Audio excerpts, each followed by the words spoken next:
Shalimar Jewelry inaugural offer. Flat 9% VA on gold ornaments, 12,500 off on purchase of 1 kg silver. Petrol tank बेलते పోతా भाई दुरंबरे petrol tank పోతా भाई दुरंबरे ఒళ్ళో చెప్తారు दुरंबरे పెట్రోల్ ట్యాంక్ పోయిననుకో లేచనుకో లేస్తారు అందరు లేస్తారు సవాల్ లేస్తాయి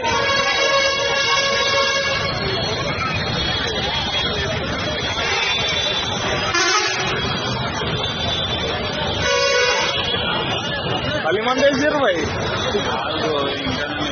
ఎవరు లేరు भाई అది మంచిగా అయింది దూరం పెట్రోల్ ట్యాంక్ పోయిననుకో లేస్తారు అందరు లేస్తారు చూడు పెట్రోల్ ట్యాంక్ వెళ్ళినాక అందరు లేస్తారు చూడు అమ్మా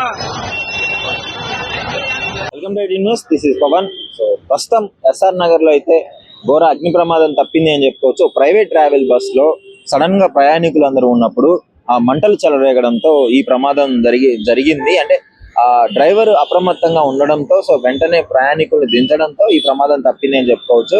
సో ప్రస్తుతం ఎక్కడ జరిగిందంటే ఎస్ఆర్ నగర్ చౌరస్తా దగ్గర ఉన్నాము. మనం క్లియర్ గా చూడవచ్చు. ఆ బస్ కి సంబంధించిన మొత్తం అద్దాలు అవన్నీ కింద పడి అక్కడే క్లియర్ గా ఉన్నాయి. సో ఇది పరిస్థితి. ఇక్కడ అయితే రాత్రి ప్రైవేట్ ట్రావెల్స్ బస్సు ఇక్కడ నుంచి బయలుదేరే క్రమంలో అందులో ఉన్న ప్రయాణికులందరూ అక్కడే ఉన్నారు. సో ఆ డ్రైవర్ కూడా ఉన్నారు. మరికొద్ది సేపట్లో బయలుదేరుతున్న క్రమంలో సడన్ గా బస్సు కింద నుంచి ఇంజన్ లో నుంచి మంటలు చెలరేగడము, ఆ పెద్ద పెద్ద మంటలు రావడంతో ఆ ప్రయాణికులందరినీ డ్రైవర్ అప్పుడే అప్రమత్తం చేసి కిందకి దించడం జరిగింది. మీరు ఐ-డ్రీమ్ స్క్రీన్ మీద చూస్తున్నారు. సో మంటలు చెలరేగిన ఆ దృశ్యాలు ఉండడంతో సో వెంటనే డ్రైవర్ అప్రమత్తం కావడంతో స్థానికులు వెంటనే దిగి ఆ దూరంగా బస్ కి దూరంగా వెళ్ళిపోవడము, అదే విధంగా అక్కడ ఫైర్ స్టేషన్ కి వెంటనే కాల్ చేసి పిలిపించడంతో వెంటనే సిబ్బంది, మన ఫైర్ సిబ్బంది, పోలీస్ వాళ్ళు కూడా వచ్చి వెంటనే ఆర్పడము, అప్రమత్తంగా ఉండడము, సో చాకచక్యంగా వ్యవహరించడంతో ఈ ప్రమాదం తప్పిందని చెప్పుకోవచ్చు.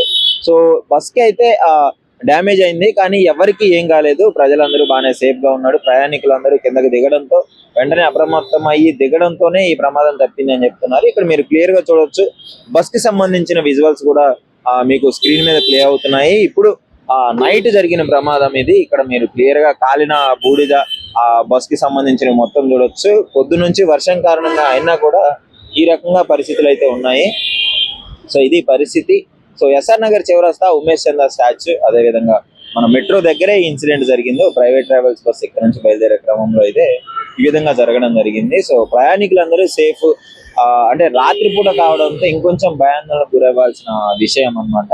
సో అయినా కానీ అప్పటికప్పుడు ఫైర్ స్టేషన్ ఫోన్ చేయగానే సిబ్బంది వచ్చి వెంటనే ఆర్పడము, సో చాకచక్యంగా వ్యవహరించడం జరిగింది. ఎందుకంటే మిడ్ నైట్ ఎప్పుడు ఏం జరుగుతుందో తెలియదు కదా. సో ఈ మధ్య కాలంలో బస్ లో చాలా యాక్సిడెంట్లు జరగడము, వర్షాలు పడుతున్నాయి కాబట్టి స్లిప్ అవ్వడం, ఇలాంటి యాక్సిడెంట్లు చూసాము. సో అగ్ని ప్రమాదము జరిగింది కాబట్టి కొంచెం అంటే సేఫ్ అయ్యారు ప్రజలైతే, ప్రయాణికులు అయితే సేఫ్ అయ్యారు. సో థ్యాంక్ గాడ్ ఎవరికి ఏ ప్రమాదం జరగలేదు. సో ఇది పరిస్థితి.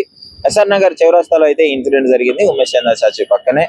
సో మీరు క్లియర్ గా స్క్రీన్ మీద విజువల్స్ కూడా చూస్తున్నారు. సో అందరూ బస్సు మంటలు చెలరేగుతున్నాయి, దూరం జరగండి అని చెప్పేసి అక్కడ ఉన్న సిబ్బంది కూడా చెప్పే మాటలు అయితే మనకు క్లియర్ గా వినిపించడం జరుగుతుంది. సో ప్రైవేట్ ట్రావెల్స్ బస్ లో ఈ విధంగా జరగడం చాలా అంటే అందరూ సేఫ్ అవ్వడం అయితే మంచి విషయంగా చెప్పుకోవచ్చు. సో ఇది పరిస్థితి. నిజంగా ప్రస్తుతం ఉన్నటువంటి సమాజం దేనికి ప్రయారిటీ ఇస్తుంది? ఆర్థిక సంబంధాల చుట్టూ మాత్రమే తిరుగుతుంది. మళ్ళీ ఎన్నికలంగానే చాలా విరక్తి కలుగుతుంది. మంచి అనిపిస్తుంది కదా, లేడీస్ కూడా ఛాలెంజింగ్ జాబ్స్ చేసినప్పుడు చాలా బాగుంటది. ట్రాఫిక్ అసిస్టెంట్స్ గా నియమించిన ట్రాన్స్జెండర్స్ అందరితో సాల్యూట్ చేయించుకుంటున్నారు. ఫుడ్ డెలివరీ ఇవ్వటానికి వెళ్ళినటువంటి డెలివరీ బాయ్ అనిల్ పై కళ్ళ ముందు